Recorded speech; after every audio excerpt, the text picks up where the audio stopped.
चैतन्य प्रभु नित्यानंद श्री अद्वैत कदाधार श्री वासादि गौरव भक्त वृंद हरे कृष्णा कृष्ण कृष्ण हरे हरे हरे राम राम राम हरे हरे हरे कृष्णा कृष्ण कृष्ण हरे हरे हरे राम राम राम हरे हरे हरे कृष्णा कृष्ण कृष्ण हरे हरे हरे राम राम राम हरे हरे कृष्णा माता जी प्रणाम माता जी हरे कृष्ण माता जी थैंक यू so much माता जी இவங்க கிருஷ்ணமூர்த்தி பிரபு இருக்காங்களா யார்கிட்ட வந்து புத்தகம் இருக்கு என்கிட்ட இருக்கு மாதாஜி இருக்குங்களா வாசிக்க ஆரம்பிக்கிறீங்களா வாசிக்கிறேன் மாதாஜி அத்தியாயம் 1 மாதாஜி அத்தியாயம் அது என்னன்னு தெரியல இல்ல ஒரு நிமிஷம் இந்த அறிமுகம் மாதாஜி ஆமா சாப்டர் இன்னும் நம்ம போவே இல்ல போகல மாதாஜி அதுக்கு முன்னாடி முன்னுரை இருக்கு மாதாஜி அறிமுகம் தான் முடிச்சிருக்கோம் அறிமுகம் தான் முடிச்சிருக்கோம் முன்னுரையில இருந்து இது பண்ணணும் இல்லையா ஆமாங்க மாதாஜி முன்னுரை தான் வாசிக்கணும் மாதாஜி அதுல எந்த இது ஞாபகம் இருக்கு மாதாஜி நான் அதான் ஒரு நாள் கிளாஸுக்கு வரல மாதாஜி அதனால எனக்கு தெரியல முன்னுரை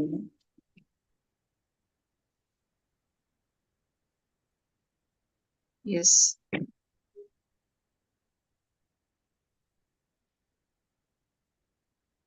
ஓகே இதுல இருந்து வாசிங்க மாதாஜி கிருஷ்ண உணர்வின் வளர்ச்சி என்பது பௌதிகமானது அன்று யார் வாசிக்கிறீங்க எந்த பேஜ் மாதாஜி பேஜ் ரோமன் லெட்டர்ல பாத்தீங்கன்னா 22 ஓகே மாதாஜி ஓகே மாதாஜி வாசிக்கிட்டேன் மாதாஜி வாசிங்க மாதாஜி கிருஷ்ண உணர்வின் வளர்ச்சி என்பது பௌதீகமானது அன்று. பகவான் புறச்சக்தி, அகச்சக்தி, இடைச்சக்தி என்று 3 சக்திகள் உடையவராக இருக்கின்றார். உயிர்கள் இடைச்சக்திகள் எனப்படும். பரு உலகத் தோற்றம் புறச்சக்தி அல்லது பௌதீக ஒன்று இருக்கின்றது. அது அகசக்தியிலிருந்து உண்டாகின்றது. இடைசக்திகள் எனப்படும் உயிர்கள் தாழ்ந்த புறசக்தியின் கீழ் செயல்படும் பொழுது பௌதீக செயல்களை செய்கின்றன.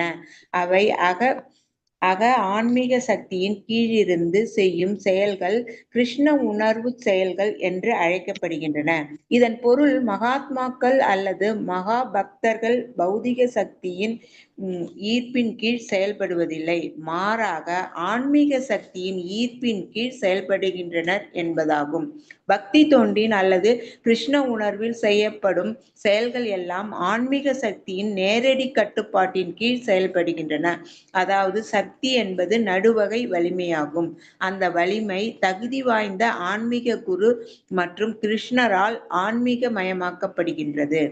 கிருஷ்ணதாச கவிராஜ கோசாமியின் சைத்தன்ய சரிதாமிருதத்தில் பகவான் சைதன்யர் கிருஷ்ணரின் கருணையால் நல்ல அதிர்ஷ்டசாலி ஒருவன் தகுதி வாய்ந்த ஆன்மீக குருவுடன் தொடர்பு கொள்கிறான் என்று குறிப்பிடுகிறார். ஆன்மீக வாழ்வில் ஆர்வ உடையவனுக்கு அவன் தகுதி வாய்ந்த ஆன்மீக குருவுடன் தொடர்பு கொள்வதற்கான அறிவானது கிருஷ்ணரால் அளிக்கப்படுகிறது. பின்னர் ஆன்மீக குருவின் கருணையால் அவன் கிருஷ்ண உணர்வில் வளர்ச்சி பெறுகிறான். இவ்வாறாக கிருஷ்ண உணர்வின் முழு அதிகார எல்லையும் கிருஷ்ணர் மற்றும் ஆன்மீக குருவின் கீழ் ஆன்மீக சக்தியின் கீழ் நேரடியாக இருக்கின்றது. இதற்கு பௌதீக உலகுடன் எத்தகைய தொடர்பும் இல்லை. கிருஷ்ணர் எனும் போது நாம் முழு முதற் கடவுளை அவரது பல்வேறு சக்திகளாலும் பரந்திருக்கின்றார் என்று அறிகிறோம். கிருஷ்ணர் என்பதற்கு பொருள் எல்லாமாகவும் எல்லாவற்றையும் உடையவராகவும் இருக்கின்றார் என்பதாகும். எனினும் பொதுவாக கிருஷ்ணர் என்பது கிருஷ்ணரையும் அவரது பரந்த தன்மையும் குறிப்பதாக மட்டுமே நாம் புரிந்து கொள்ள வேண்டும். கிருஷ்ணர் தம்மை பலதேவராகவும் சங்கர்ஷணராகவும் வாசுதேவராகவும் அனிருத்தராகவும் பிரத்யும்னராகவும் ராமராகவும் நரசிம்மராகவும் வராகராகவும் விரித்து கொண்டார். அதுபோலவே பல்வேறு பிற அவதாரங்களாகவும் எண்ணற்ற விஷ்ணு அவதாரங்களாகவும் இரித்து கொண்டார். இவை ஸ்ரீமத் பாகவதத்தில் கணக்கற்ற அலைகளைப் போல் எண்ணற்றவை என்று விளக்கப்படுகின்றன. ஆகையால் கிருஷ்ணர் இதை போன்று எல்லா அவதாரங்களையும் அதுபோல அவரது தூய பக்தர்களையும் தமக்குள் உடையவராவார். பிரம்ம சம்ஹிதையில் கிருஷ்ணரின் அவதாரங்கள் அனைத்தும் சத்து சித்து ஆனந்தத்தில் முழு நிறைவு பெற்றவை என்று கூறப்பட்டுள்ளது. படிக்கிட்ட மாதாஜி. ஹரே கிருஷ்ணா. முடிச்சிருங்க மாதாஜி. இதெல்லாம் நம்ம போன வாரமே படிச்சிட்டோம், அதனால முடிச்சிருங்க. ஓகே மாதாஜி. பக்தி தொண்டு என்பது பரம புருஷ பகவானான கிருஷ்ணரின் உன்னத இன்பத்திற்கு சாதகமாகவும் இருக்கும் கிருஷ்ண உணர்வு செயல்களை நிறைவேற்றுவது என்பது என்று பொருளாகும். அவ்வாறின்றி பகவான் உன்னத நலத்திற்கு பாதகமான செயல்கள் பக்தி தொண்டனாக ஏற்றுக்கொள்ளப்பட மாட்டா. சான்றாக அசுரர்களான ராவணன், கம்சன், இரண்யகசிபு போன்றவர்கள் எப்போதும் கிருஷ்ணரையே சிந்தித்து கொண்டிருக்கின்றனர். ஆனால் அவர்கள் அவரை தங்கள் பகைவர்களாக சிந்தித்தனர். இவ்வாறான சிந்தனை பக்தி அல்லது கிருஷ்ண உணர்வாக ஏற்றுக்கொள்ளப்படுவதில்லை. அருவவாதிகள் சில சமயம் கிருஷ்ணரை அவரது அணிகலன்கள் மற்றும் லீலைகளிலிருந்து பிரிப்பதன் மூலம் பக்தி தொண்டை தவறாக புரிந்து கொள்கின்றனர். பகவத்கீதை யுத்தகலமான குருஷேஸ்திரத்தில் உபதேசிக்கப்பட்டது. அருவவாதிகள் கிருஷ்ணருக்கு தான் முக்கியத்துவம் ஒழிய குருஷேத்திரத்திற்கு அன்று என்று கூறுவர். குருஷேத்திரம் என்றும் யுத்தகலத்தை பொறுத்தமட்டில் அதற்கு எந்த முக்கியத்துவமும் இல்லை என்பதையும் பக்தர்களும் கூட நன்கறிவர். எனினும் கிருஷ்ணா என்பதற்கு கிருஷ்ணர் மட்டும் பொருள் இல்லை என்பதையும் கூட அவர்கள் நன்கறிவர். அவர் எப்போதும் தமது துணைவர்களுடன் அணிகலன்களுடனே இருக்கின்றார். உதாரணமாக ஒருவன் ஆயுதபாணியான அந்த மனிதனுக்கு உண்ண ஏதேனும் குடு என்று கூறினால் அந்த மனிதன் தான் உண்ணுகிறானோ ஒழிய அவனது ஆயுதங்கள் அல்ல. அதுபோல கிருஷ்ணர் உணர்வில் ஒரு பக்தன் கிருஷ்ணருடன் தொடர்புடைய குருஷேத்திரம் போன்ற இடங்கள் மீது அணிகலன்கள் மீதும் ஆர்வமுடையவனாக இருக்கலாம். அதற்காக அவன் ஏதோ ஒரு யுத்த களத்தின் மீது கவனம் வைப்பதில்லை. அவன் கிருஷ்ணர் மீதும் அவரது பேச்சு மற்றும் உபதேசங்களின் மீதும் கவனமுடையவனாக இருக்கின்றான். அதுபோல கிருஷ்ணர் இருந்த காரணத்தினாலேயே குருஷேத்திர யுத்தகலம் முக்கியத்துவம் பெறுகின்றது. கிருஷ்ண உணர்வு என்னவென்பதற்கு இதுவே சுருக்கமான விளக்கமாகும். இப்புரிந்து கொள்ளுதல் இல்லை என்றால் குருஷேத்திர யுத்தகலத்திற்கும் பக்தர்கள் ஏன் முக்கியத்துவம் அளிக்கின்றனர் என்பதை ஒருவன் நிச்சயம் தவறாக புரிந்து கொள்வான். கிருஷ்ணர் மீது ஆர்வமுடைய ஒருவன் அவரது பல்வேறு லீலைகள் மற்றும் செயல்களின் மீது ஆர்வமுடையவனாகின்றான். ரூப கோஸ்வாமியால் பக்தி ரசாமிருத சிந்துவில் தூய பக்தனை பற்றி கொடுக்கப்பட்டிருக்கும் விளக்கத்தின் சுருக்கம் பின்வருமாறு. அவனது தொண்டு நலம் பயப்பதாகவும் கிருஷ்ணருடன் எப்போதும் தொடர்புடையதாகவும் இருக்கும். இது போன்ற கிருஷ்ண உணர்வு செயலில் தூய்மையை காத்து கொள்ள ஒருவன் அனைத்து உலகியல் இச்சைகளிலிருந்தும் தத்வார்த்த யுகங்களிலிருந்தும் விடுதலை பெற்றவனாக யூகங்களிலிருந்தும் விடுதலை பெற்றவனாக இருத்தல் வேண்டும். பகவானுக்குரிய தொண்டை தவிர பிறவற்றின் மீது கொள்ளும் ஆசை உலகியல் ஆசையாகும். அதுபோல தத்வார்த்த யுகம் என்பது ஒரு வகையான யூகம். நம்மெல்லாம் யோசிச்சுக்கிறோம் இல்லையா? யூகம் சிந்தனை. தத்வார்த்த யூகம் என்பது ஒரு வகையான யூகமாகும். அது இறுதியில் சூன்யவாதம் அல்லது அருவவாதத்தில் சென்று முடிகிறது. இம்முடிவு கிருஷ்ண உணர்வுடைய ஒருவனுக்கு பயனற்றதாகும். தத்வார்த்த யூகத்தின் மூலம் வாசுதேவ கிருஷ்ணரை வழிபடும் முடிவிற்கு ஒருவன் வருவது மிக மிக அரிதாகும். இது பகவத்கீதையில் உறுதி செய்யப்படுகின்றது. அதனால் தத்வார்த்த யூகத்தின் இறுதி முடிவாக கிருஷ்ணரே இருத்தல் வேண்டும். கிருஷ்ணரே எல்லாவுமாகவும் காரணங்களுக்கெல்லாம் மூல காரணமாகவும் இருக்கின்றார் என்று உணர்ந்து ஒருவன் அவரை சரணடைதல் வேண்டும். இந்த இறுதி லட்சியம் அடைய பெற்றதெனில் பின்னர் தத்துவார்த்த யூகத்தின் முடிவு சூன்யவாதம் அல்லது அருவவாதமாக இருந்தால் அது பக்தி ஆகாது. கர்மம் அல்லது பலன் தரும் செயல்கள் சில சமயம் வைதீக சடங்குகளாக புரிந்து கொள்ளப்படுகின்றன. வேதங்களில் குறிப்பிடப்பட்டுள்ள வைதீக சடங்குகளில் ஈர்க்கப்பட்டோர் பலராவர். ஆனால் ஒருவன் கிருஷ்ணரை அறிந்து கொள்ளாது வைதீக சடங்குகளில் மட்டும் ஈர்ப்புடையவனாக இருந்தால் என்றால் கிருஷ்ண உணர்விற்கு அவனது செயல்கள் நலம் பயப்பதில்லை. உண்மையில் கிருஷ்ண உணர்வானது கேட்டல், ஓதுதல், நினைத்தல் முதலியவற்றின் அடிப்படையிலானதாகும். ஸ்ரீமத் பாகவதத்தில் 9 வெவ்வேறு வழிமுறைகள் விளக்கப்படுகின்றன.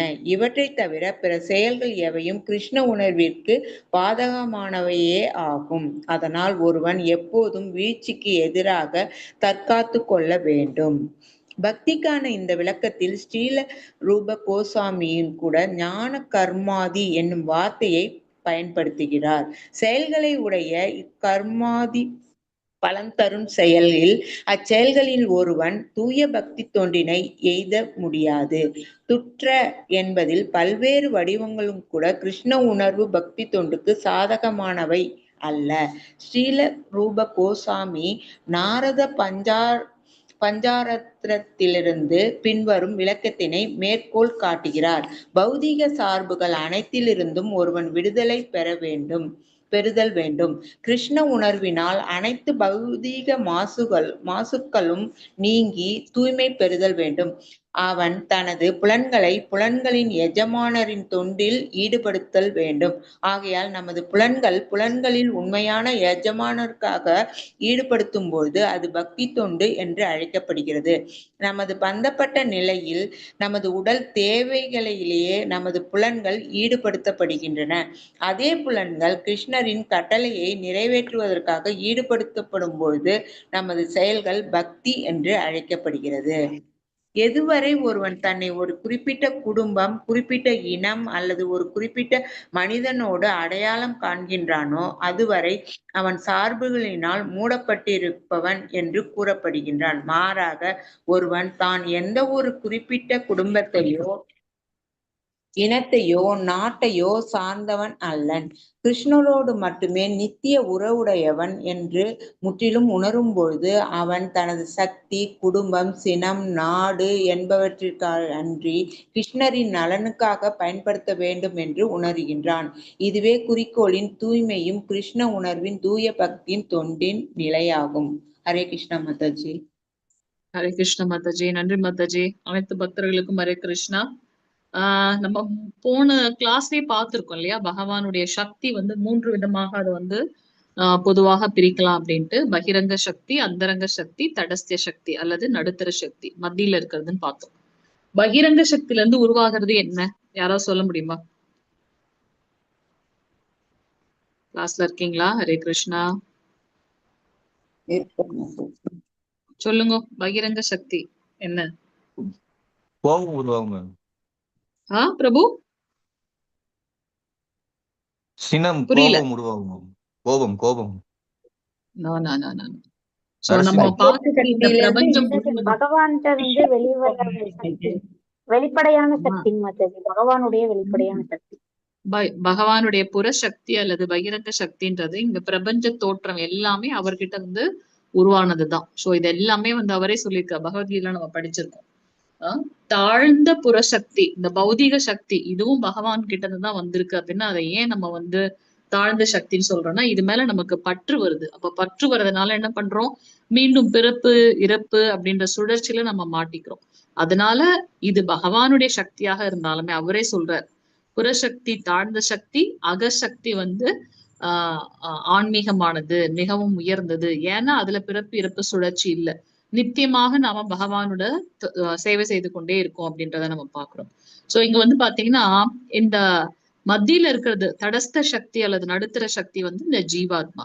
சோ ஜீவாத்மாவை எதுக்கு மத்திய சக்தியில இருந்து வந்திருக்குன்னு நம்ம சொல்றோம்? ஏன்னா அது வந்து நிர்ணயம் பண்ணலாம், நான் வந்து இந்த தாழ்ந்த ஜட சக்தியிலேயே மீண்டும் பிறப்பு இறப்பு சுழற்சியில உழண்டு கொண்டே இருப்பதா, அல்லது பற்றின்றி கிருஷ்ண உணர்வில் கடமைகளை செய்து பகவானை அடைவதா, அந்த உயர்ந்த ஆன்மீக தலத்துக்கு போறதா அப்படின்றத முடிவு பண்ணக்கூடிய தன்மை வந்து அந்த ஜீவாத்மாக்கு இருக்கு. அதனாலதான் பகவானுடைய மார்ஜினல் எனர்ஜி அல்லது நடுத்தர சக்தி மத்திய சக்தியில இருந்து இந்த ஜீவாத்மா உருவாக்கப்பட்டிருக்கு அப்படின்றத நம்ம இங்க பாக்குறோம்.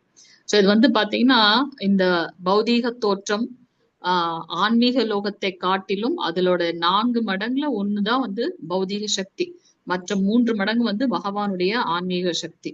சோ ஆன்மீக சக்தியை வந்து யோக மாயா அப்படின்னு சொல்றோம். இந்த பௌதிக சக்தி மகாமாயா அப்படின்றத சொல்றோம். சரிங்களா? சோ இது வந்து பாத்தீங்கன்னா இந்த மகா பாகவதர்கள் அல்லது மகாத்மாக்கள் அப்படின்றவங்க எப்பொழுதும் பகவானுடைய சிந்தனையிலேயே அவங்க வந்து தன்னுடைய ஸ்மரணத்திலேயே இருப்பாங்க. 9 விதமான பக்தி தொண்டு பாக்குறோம் இல்லையா?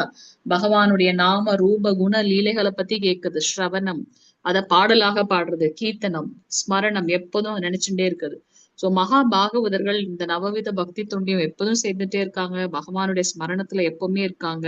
அதனால அவங்க வீழ்ச்சி அடையவே மாட்டார்கள். இந்த பௌதிக லோகத்திலேயே இருந்தாலுமே கூட பற்றின்று கிருஷ்ண உணர்வில் தன்னுடைய கடமைகளை செய்யறாங்க. அப்படிப்பட்ட மகா பாகவதர்களுடைய திருவடிகளை நாம வந்து நம்ம என்ன பண்ணணும், அவர்களுடைய திருவடியில நாம செல்ல வேண்டும். சோ அவங்க நமக்கு ஆன்மீக சக்தியை வந்து நமக்கு எடுத்து கொடுப்பாங்க. சோ அவங்க நம்மள வந்து சரியாக வழி நடத்தக்கூடிய தகுதி வாய்ந்தவர்கள் அந்த ஆன்மீக குருமார்கள். சோ பகவான் வந்து தன்னுடைய ரெப்ரசன்டேட்டிவா சொல்றார். சோ குருமார்கள் எல்லாம் பகவானுடைய ரெப்ரசன்டேட்டிவ் என்ன தமிழ்ல சொல்றது, தூய தமிழ். சோ அவருடைய அங்கம், அவருக்கு பதிலாக நமக்காக இந்த கட்டுண்ட வாழ்விலிருந்து விடுவிக்கிறதுக்காக பகவானால அனுப்பப்பட்டவங்க அவங்க. சரிங்களா? சோ கிருஷ்ண கவிராஜ தாசர் அவர் என்ன சொல்றார் சைத்தன்ய சரிதாமிர்தத்துல, கிருஷ்ணருடைய கருணை இருந்தால்தான் நல்ல அதிர்ஷ்டமுள்ள ஒருத்தன் வந்து தகுதி வாய்ந்த ஆன்மீக குருவோடைய தொடர்பு கொள்ள முடியும். அந்த ஆன்மீக குருவோட தொடர்புல இருக்கிறதுனால அவருடைய வழிகாட்டுதலின் கீழே நாம என்ன பண்ண முடியும், பக்திய நம்ம வந்து பயிற்சி செய்ய முடியும் அப்படின்றத நம்ம பார்க்கணும். சோ ஆன்மீக வாழ்வுல ஆர்வம் உடையவனுக்கு ஒரு தகுந்த ஆன்மீக குரு அமைறது மிக முக்கியமான ஒன்று. சோ அது வந்து யாரால கொடுக்கப்படுகின்றது? கிருஷ்ணரால. பகவான் இல்லாம ஒரு அணு கூட அசையாது இல்லையா? சோ பகவானுடைய கருணை இல்லாம இது நமக்கு நடக்காது. சோ பகவானுடைய கருணையாலதான் நமக்கு ஆன்மீக குரு கிடைக்கிறார். அந்த ஆன்மீக குருவோட வழிகாட்டுறதுனால நாம மேன்மேலும் கிருஷ்ண உணர்வுல வளர்ச்சி பெற முடியும் அப்படின்றத நம்ம இங்க பாக்குறோம். சோ அந்த ஆன்மீக குருவோட நேரடி வழிகாட்டுதலின் கீழாக நாம இந்த பற்றின்றி கடமைகளை இந்த பௌதிக லோகத்துல செய்து எப்போதும் கிருஷ்ண உணர்வுல நாம நிலைத்திருக்க முடியும் அப்படின்றத நம்ம பார்க்கலாம்.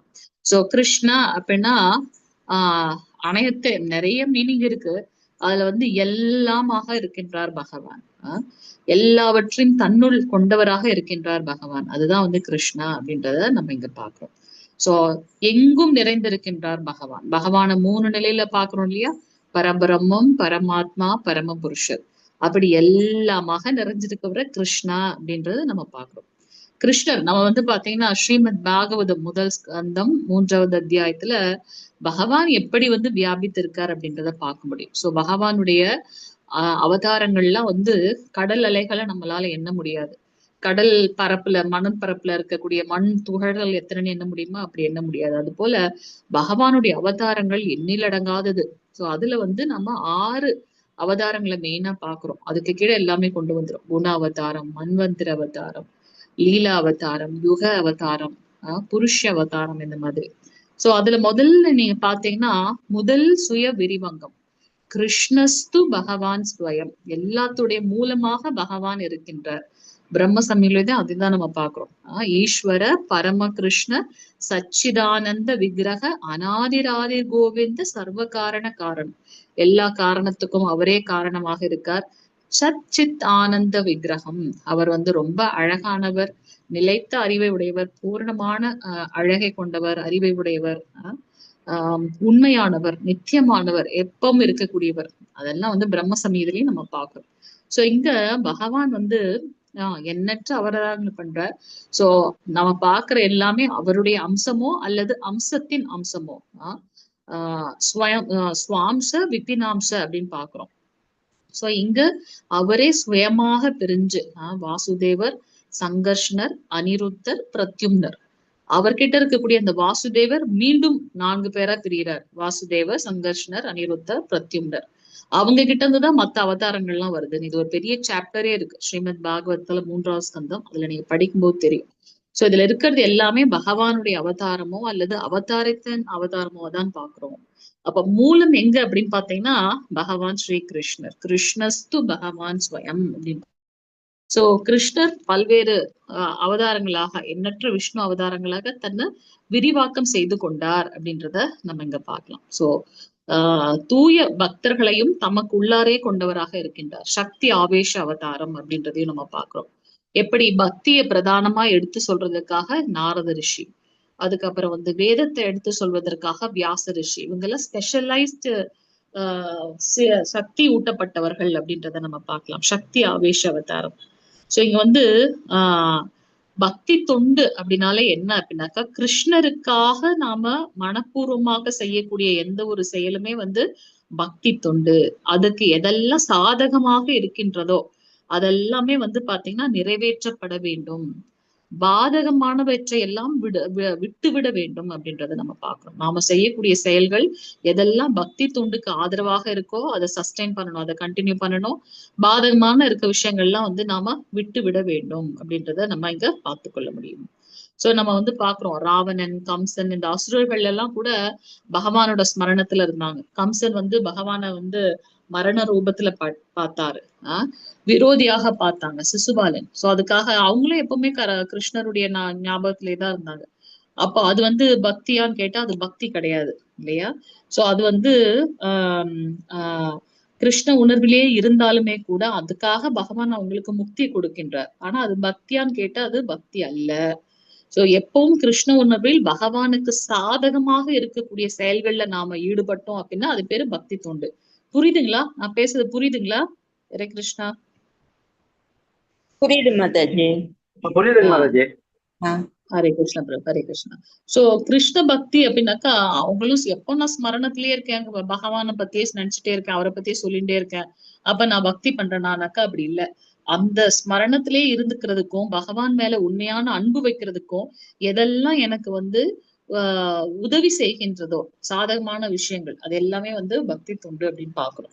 சோ இதுதான் நம்ம இங்க பாக்குறோம். சோ இப்ப இவங்களுமே எப்பொழுதும் பகவானுடைய ஸ்மரணத்திலே இருந்தாங்க. அதற்காக அவங்க பக்தர்களானா அப்படி கிடையாது. ஏன்னா அவங்க எல்லாருமே பாத்தீங்கன்னா அனுகூல்ய அதாவது எதெல்லாம் அனுகூல்யமாக இருக்கோ அதை தொடர்ச்சி செய்யணும். பிரதிகூல்யமாக இருக்கக்கூடியதெல்லாம் நேர்மறையாக எதிர்மறையாகன்னு பாக்குறோம். எதிர்மறையான விஷயத்தெல்லாம் விட்டுவிட வேண்டும்.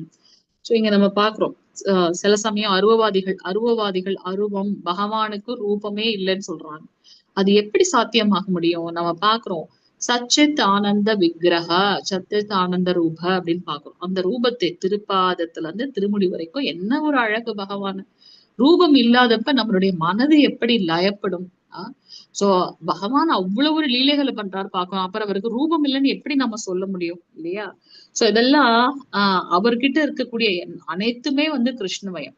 அவர்கிட்ட இருக்கக்கூடிய மயிலிறகா இருக்கட்டும், அவர்கிட்ட இருக்கக்கூடிய புல்லாங்குழலாக இருக்கட்டும், அவர்கிட்ட இருக்கக்கூடிய அனைத்து ஆபரணங்களாக இருக்கட்டும், இல்ல ஆயுதமாக இருக்கட்டும், எல்லாமே தூய பக்தர்கள்.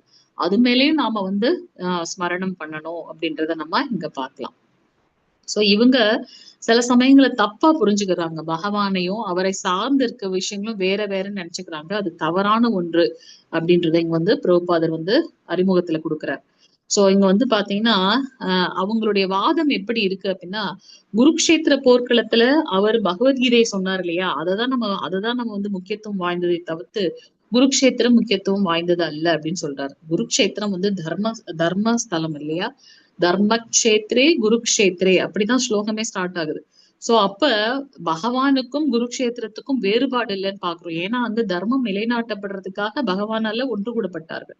சோ நாம கிருஷ்ணரை நினைக்கும் போது இப்ப குருக்ஷேத்திரத்தை அந்த வார்த்தையை சொல்லும் போதே அங்க கிருஷ்ணருடைய இதுதான் நமக்கு ஞாபகம் வர வேண்டும் தூய பக்தர்களுக்கு. ஏன்னா அங்கதான் பகவான் கீதா உபதேசம் பண்றார் அர்ஜுனனுக்கு. சோ பகவானையும் அவரை சார்ந்த விஷயங்களையும் பிரித்து பார்க்கவே முடியாது தூய பக்தர்கள் கிட்ட.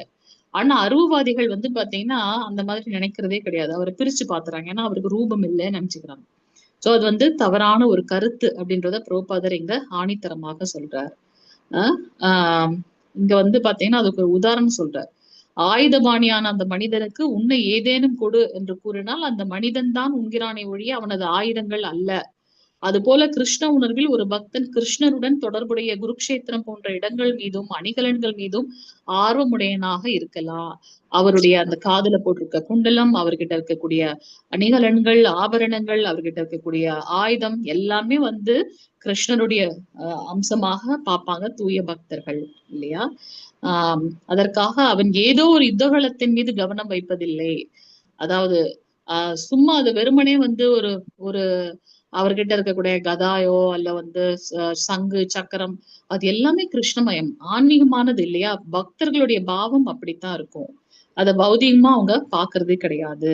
சோ இங்க பாத்தீங்கன்னா கிருஷ்ணர் இருக்கிறதுனாலேயே அந்த குருக்ஷேத்திர களமும் முக்கியத்துவம் வாய்ந்தது. கிருஷ்ணருடைய சம்பந்தப்பட்டது எல்லாமே முக்கியத்துவம் வாய்ந்தது அப்படின்றதுதான் பக்தர்களுடைய பாவமாக இருக்கும் அப்படின்றத நம்ம இங்க பார்க்கலாம். சோ இப்படி புரிஞ்சுக்கிறது தான் உண்மையான புரிதல் அப்படின்றத நம்ம இங்க பாக்குறோம். சோ ரூப கோஸ்வாமியால பக்தி ரசாமிரத சிந்துவில் தூய பக்தனை பற்றி கொடுக்கப்பட்டிருக்கும் விளக்கத்தின் சுருக்கம் என்ன அப்படின்றத நம்ம பார்க்கலாம். என்னது? அவனது தொண்டு நலம் பயப்பதாகவும் நன்மை தரக்கூடியதாக இருக்கணும். இந்த சமூகத்துக்கு கிருஷ்ணருடன் எப்போதும் தொடர்புடையதாக இருக்க வேண்டும். அவங்க செய்யக்கூடிய பக்தி தொண்டு எப்போதும் கிருஷ்ணருக்கு தொடர்புடையதாக இருக்க வேண்டும். என்னுடைய புலன் திருப்திக்காக இல்லாம பகவானுக்கு இது செய்தா எப்படி நன்மை கொடுக்கும் அப்படின்ற பாவத்துல இருக்கணும். இந்த தத்துவார்த்த யூகங்கள்ல இருந்து விடுபட்ட ஒன்றாக இருக்க வேண்டும். தான் தோன்றித்தனமாக இப்படிதான் இருப்பாரோ அப்படி இருப்பாரோன்ற மாதிரி அந்த யூகத்தெல்லாம் இருக்கக்கூடாது. பகவானுக்குரிய தொண்டை தவிர்த்து வேற எது மேலேயும் ஆசை இல்லாம இருக்கணும். உலகில் ஆசைகள், இந்த தேகாபிமானத்துல வரக்கூடிய உறவுகளும் அதன் மேல இருக்கக்கூடிய அம்சத்தின் மேல எந்த ஒரு ஆசையும் இல்லாம இருக்கணும். தத்துவார்த்த யூகம் இல்லாததாக இருக்கணும். இறுதியில் சூன்யவாதம் அல்லது அருவவாதத்தில் சென்று முடிகின்றது. சோ யாரெல்லாம் இந்த தத்துவங்கள் பேசிக்கொண்டு பிலாசபி பேசிட்டு இருக்காங்களோ அவங்களுடைய வாதம் எதுல முடியுது அப்படின்னாக்கா ஒன்றுமே இல்லை, சூன்யம் அல்லது ரூபம் இல்லை அப்படின்றதுல முடியுது. அதுதான் உண்மையான புரிதலானாக்க கிடையாது. அதுதான் நம்ம இங்க பாக்குறோம். சோ கிருஷ்ண உணர்வுடைய ஒருவனுக்கு இந்த முடிவெல்லாம் பயனற்றது. நிறைய பேர் பாத்தீங்கன்னா யோகா பண்றோம் அதை பண்றோம்னு நிறைய விஷயங்கள் பண்றாங்க. ஆனா அது பூரணமானதான்னா கிடையாது. பூரணமானது அப்படின்றத நாம புரிஞ்சுக்கணும். சோ இந்த தத்துவார்த்த யோகத்தின் மூலம் வாசுதேவ கிருஷ்ண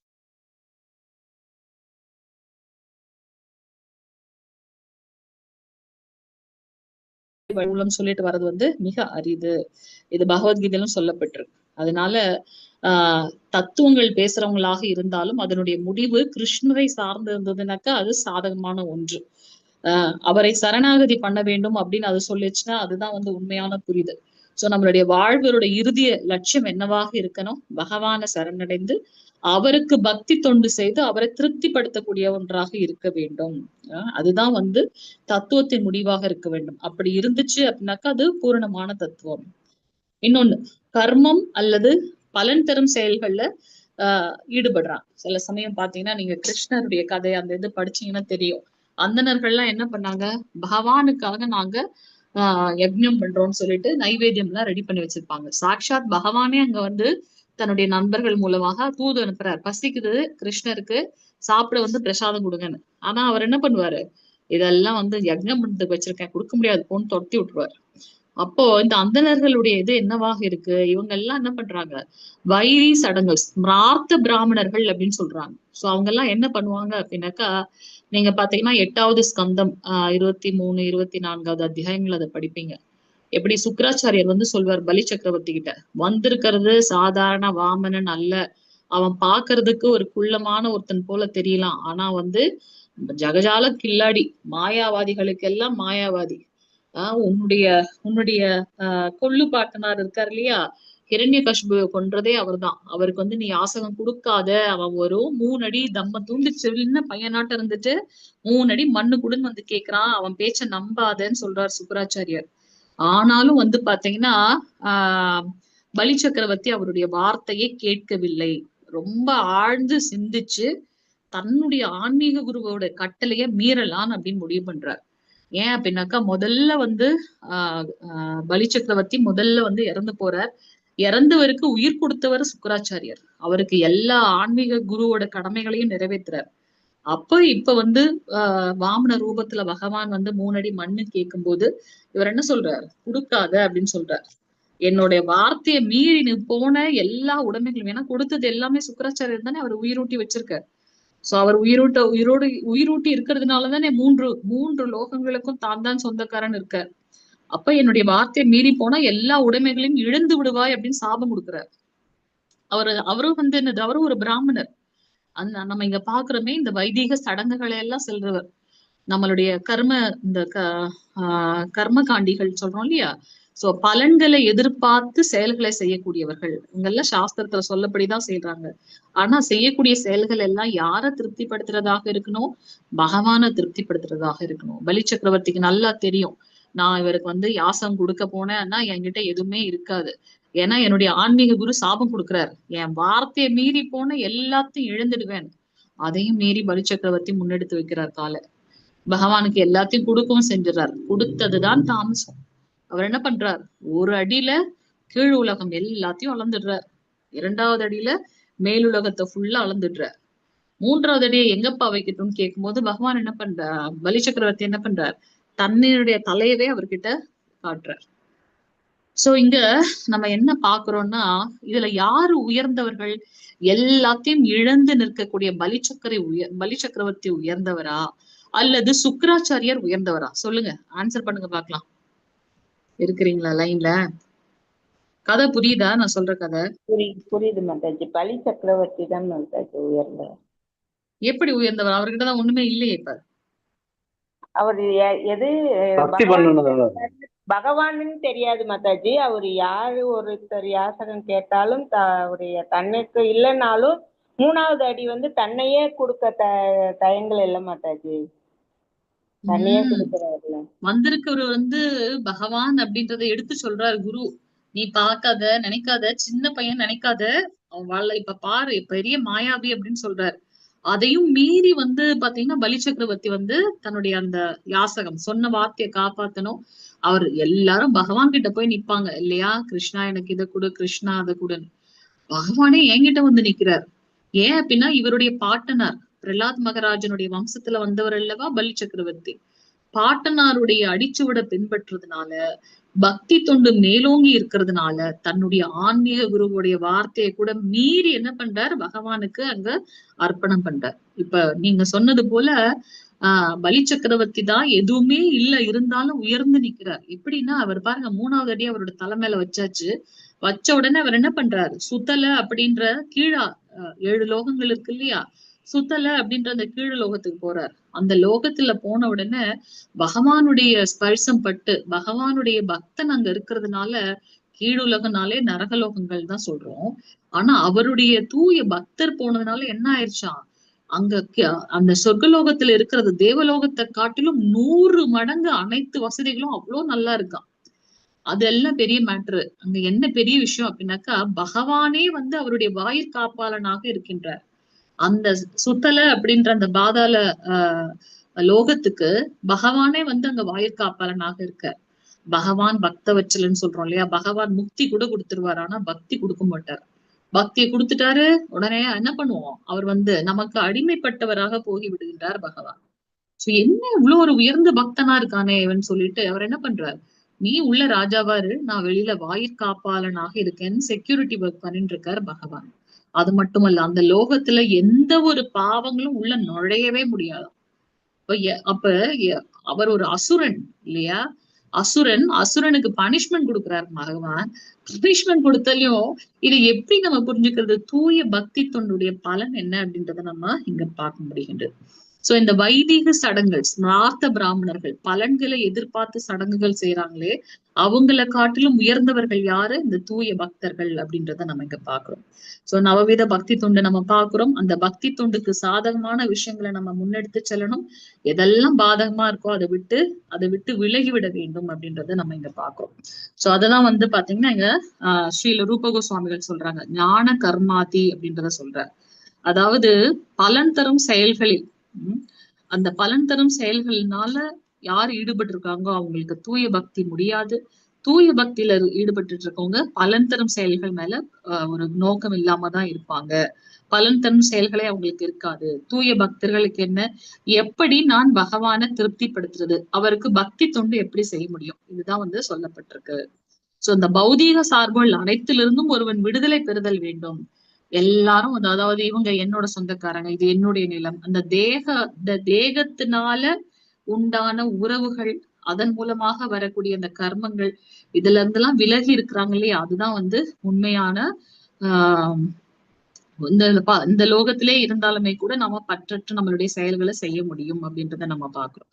சோ புலன்களில் உண்மையான எஜமானருக்காக ஈடுபடுத்தப்படும் பொழுது அது பக்தி தொண்டு எனப்படுகின்றது.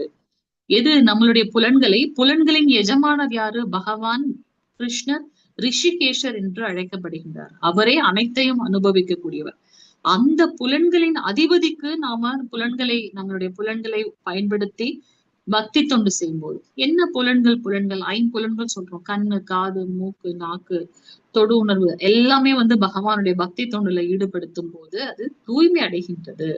நம்மளுடைய நோக்கமும், இந்த வாழ்வின் நோக்கம், இந்த மனித உடல் எடுத்ததுடைய நோக்கமும் வந்து பகவானுக்கு எப்படி பக்தி தொண்டு செய்து கிடப்பதே அப்படின்ற ஒரு ஞானத்தை பெற்று அதை நம்ம பிராக்டிக்கலா வாழணும். சோ புலன்களை கிருஷ்ணரின் கட்டளையை நிறைவேற்றுவதற்காக ஈடுபடுத்த வேண்டும். எல்லாருக்கும் பக்தி தொண்டு கொடுக்கணும், அதுதான் அவர் நமக்கு இட்ட கட்டளை இல்லையா. சோ எப்ப நாம வந்து இந்த தேகாபிமானத்துல மாட்டின்னு இருக்கோமோ, என் குடும்பம், அகங்காரம், நான் அப்படின்ற அகங்காரம், நான் கட்டின என்னுடைய காசு, என்னுடைய குடும்பம், என்னுடைய வம்சம், இந்த ரெண்டு விஷயமும் அகங்காரமும் மமகாரமும் இருக்கிற வரைக்கும் நாம என்ன பண்ண முடியாது, இந்த பௌதீக தொடர்புல இருந்து வெளிவரவே முடியாது. நம்ம நினைச்சுக்கிறோம் இதுதான் என்னோட அடையாளம். நம்முடைய அடையாளம், உண்மையான அடையாளம் என்ன? தாசானு தாசானு தாசானு தாசன். பகவானுடைய சேவகர்களுக்கும் சேவகன். ஏன் அப்படின்னாக்கா பகவான் அவர் வர்றதுக்கு அவருக்கு பதிலா இந்த மாதிரி நமக்கு அவருடைய ரெப்ரசன்டேட்டிவ நமக்கு வழிகாட்ட அமைச்சு வச்சிருக்கார். அந்த பக்தர்களுக்கும் சேவை செய்யக்கூடியவன் நான். அதுதான் உண்மையான அகங்காரம். பொய் அகங்காரம் என்ன? பொய் அகங்காரம் நான் தான் எல்லாமே, நான் குடும்பத் தலைவன், நான் வந்து இது பண்ணிருக்கேன், நான். சோ அதனால என்ன ஆகுது அப்படின்னாக்கா மீண்டும் மீண்டும் பிறப்பு இறப்பு. ஏன்னா அந்த பாவத்துல நாம கர்மங்கள் செய்யும் போது, செயல்கள் செய்யும் போது அதுல பாவமோ புண்ணியமோ வருகின்றது. அப்ப அதுக்கு ஏற்றாற் போல நம்ம இந்த பிறப்பு இறப்பு சுழற்சி மாட்டிக்கிட்டு இருக்கோம். அப்ப இதுக்கு என்னதான் வழி அப்படின்னாக்கா, நம்மளுடைய செயல்கள் அனைத்தும் கிருஷ்ணரால் உருவாக்கப்பட்டது. கிருஷ்ணருடைய கருணையினால இந்த கர்மம் எனக்கு கிடைச்சது. சோ நமக்கு நல்லது நடந்தாலும் சரி, கெட்டது நடந்தாலும் சரி, அது வந்து பகவானுடைய கருணை அப்படின்னு எப்ப நம்மளுடைய சிந்தனை வந்து உருவாகின்றதோ அப்பதான் வந்து பாத்தீங்கன்னா நாம உணர்வு தூய்மை அடைகின்றது. அந்த கிருஷ்ண உணர்வில் நாம் செய்யக்கூடிய செயல்கள் தூய்மையானதாக இருக்கு. அதுல பந்தம் என்பதே கிடையாது அப்படின்றத நம்ம பாக்குறோம். சோ அதனாலதான் பிரபுபாதர் நமக்கு ரொம்ப கருணையோட அகில உலக கிருஷ்ண பக்தி இயக்கம், இது ஒரு குறிப்பிட்ட நாட்டையோ மதத்தையோ அல்லது இனத்தையோ சேர்ந்தது அல்ல. படைக்கப்பட்ட அனைத்து ஜீவராசிகளுக்கும், அது விலங்குகளாக இருக்கட்டும், மனிதர்களாக இருக்கட்டும், எல்லாருக்கும் உரித்தானது இந்த கிருஷ்ண உணர்வு அப்படின்னு பிரபுபாதர் நமக்கு ரொம்ப கருணையோட அகில உலக கிருஷ்ண பக்தி இயக்கம் அப்படின்றத நிறுவனம் பண்ணிருக்க நமக்காக. சோ அதனால கிருஷ்ண உணர்வு என்பது ஒரு குறிப்பிட்ட எல்லைக்கு உட்பட்டதல்ல, அது பறந்து விரிந்தது அப்படின்றத நம்ம பார்க்கிறோம். சோ இதுவரைக்கும் நாம பார்த்தது முன்னுரையும் அறிமுகமும். அடுத்த கிளாஸ்ல இருந்து நாம அத்தியாயம் 1ல இருந்து ஸ்டார்ட் பண்ண ஆரம்பிச்சிடலாம். 19 அத்தியாயங்கள் நம்ம படிப்போம். ரொம்ப ரொம்ப பிலாசபிக்கல் திங்ஸ் நம்ம வந்து கொஞ்சம் கவனத்தோட பார்த்து நல்லா டிஸ்கஸ் பண்ணி படிக்கலைன்னா அது நமக்கு புரியவே புரியாது. அதனால அடுத்த தடவை வரும்போது நீங்க கொஞ்சம் சாஃப்ட் காப்பி வந்து கிருஷ்ணமூர்த்தி பிரபு உங்க குரூப்ல போட்டிருப்பாங்கன்னு நினைக்கிறேன். நீங்க வந்து அடுத்த தடவை வரும்போது கொஞ்சம் படிச்சுட்டு வாங்க. அப்பதான் வந்து நமக்கு ஒரு தெளிவான புரிதல் இருக்கு. ஏதாவது கேள்விகள் கருத்துக்கள் இருந்தா சொல்லலாம். वाञ्छ कल्पतरुभ्यश्च कृपा सिन्धुभ्येव च पतितानां पावनेभ्यो वैष्णवेभ्यो नमो नमः। अनंत कोटि वैष्णव वृंद की जय। नामाचार्य शील हरिदास ठाकुर की जय। जगतगुरु शील प्रभुपाद की जय। नित्य गौर प्रेमानंदे हरि हरि बोल। हरे कृष्ण। எதுவும் டவுட்ஸ் எதுவும் இல்லைங்களா? ஹரே கிருஷ்ணா. ஓகே, நம்ம அடுத்த கிளாஸ்ல பார்க்கலாம். நாளையில வந்து நெக்டர் ஆஃப் இன்ஸ்ட்ரக்ஷன் உபதேசாமிருதம் வந்து நம்ம படிக்க போறோம். புது பேட்ச் ஸ்டார்ட் ஆகுது. இந்த பேட்ச்ல யாராவது படிக்கல அப்படின்னாக்கா உபதேசாமிருதம் படிக்கிறதுக்கு நாளைக்கு ஜாயின் பண்ணிடுங்க. சரிங்களா? வாரத்துக்கு 3 நாள் தான் இருக்கும். செவ்வாய், வியாழன், சனி ஜாயின் பண்ணுங்க நாளைக்கு. ஹரே கிருஷ்ணா. கேள்விகள் எதுவும் இல்லைன்னா வைண்ட் அப் பண்ணிடலாமா? ஹரே கிருஷ்ணா. மாதாஜி அந்த கிளாஸ்க்கு இதே லிங்க் தானா? ஓகே மாதாஜி, ஓகே மாதாஜி. ஓகே பிரபு, இதே லிங்க் தான் மாதாஜி, இதே லிங்க். உங்களோட கிளாஸ் புதன்கிழமை இல்லையா? நாளையில இருந்து தான் ஃபுல் ஃபிளட்ஜ். இனிமே உங்களுக்கு இந்த இப்போ இவ்வளவு நாள் நடந்த ப்ராப்ளம் எல்லாம் இருக்காது. 9 o'clock கொஞ்சம் ஷார்ப்பா எடுக்க முடியல. இப்ப இனிமே ப்ராப்ளம் இருக்காது. இப்ப இங்க கொஞ்சம் சேஃபா தான் இருக்கு என்விரான்மெண்ட். அதனால இனி உங்களுக்கு ரெகுலரா கிளாஸ் இருக்கும். இனி எதுவும் மிஸ் ஆகாது. இதுல நாள் மிஸ் ஆனதுக்கு மன்னிச்சிருங்க. Hare Krishnan. Okay Mataji, wind up பண்ணிக்கலாமா? ஹரே கிருஷ்ணா. ஹரே கிருஷ்ணா மாதாஜி. அந்த டைம் முருகேசன் பிரபு வந்துட்டீங்களா? புரியல நீங்க கேக்குறது. அந்த ஆமா, இதே லிங்க் தரணீஸ்வரி மாதாஜி லிங்க். காலையில பாகவதம் அட்டன் பண்ற எல்லாம் ஒரே லிங்க் தான். இது தமிழ் குரூப்ல கொடுத்த லிங்க். இந்த லிங்க்லயே வந்துருங்க. ஹரே கிருஷ்ணா சரிங்களா? ஞாபகம் வச்சிருக்கீங்க என் பேர்லாம். நீங்க 6 AM வந்திருக்கீங்களா பிரபு? அப்படியே நீங்க மாறி இருக்கீங்கல்ல. நாளைக்கு ஹரே கிருஷ்ணா. நீங்க கண்ணுக்குட்டி எல்லாம் காட்டுனீங்க, எப்படி மறக்க முடியும் பிரபு? கோ நமோ அதான் மகாவதன்யாய அதான் இருக்கிறது. நமோ பிரம்மண்ய தேவாய கோ பிரம்மண ஹிதாய ஜெகத்ஹிதாய கிருஷ்ணாய கோவிந்தாய நமோ நமக. சோ நீங்க அதெல்லாம் காட்டியிருக்கீங்க, அதனால மறக்க முடியாது. நாளைக்கு நம்மளோட ஃப்ரெஷ்ஷா 3வது கிளாஸ் ஸ்டார்ட் ஆகும். லெவல் 3யோட கிளாஸ். நாளைக்கு வந்துருங்க அவசியம் பிரபு. ஹரே கிருஷ்ணா. பெரிய விஷயம், காலங்காத்திலேயே எந்திரிச்சிடுறீங்க. இவ்வளவு நேரம் 10 மணி வரைக்கும் முடிச்சுட்டு இருக்கிறது பெரிய விஷயம். ஹரே கிருஷ்ணா. வைண்ட் அப் பண்ற மாதாஜி. ஹரே கிருஷ்ணா பிரபு. ஹரே கிருஷ்ணா மாதாஜி. எல்லாருக்கும் ஹரே கிருஷ்ணா. நாளைக்கு பார்க்கலாம். தேங்க்யூ.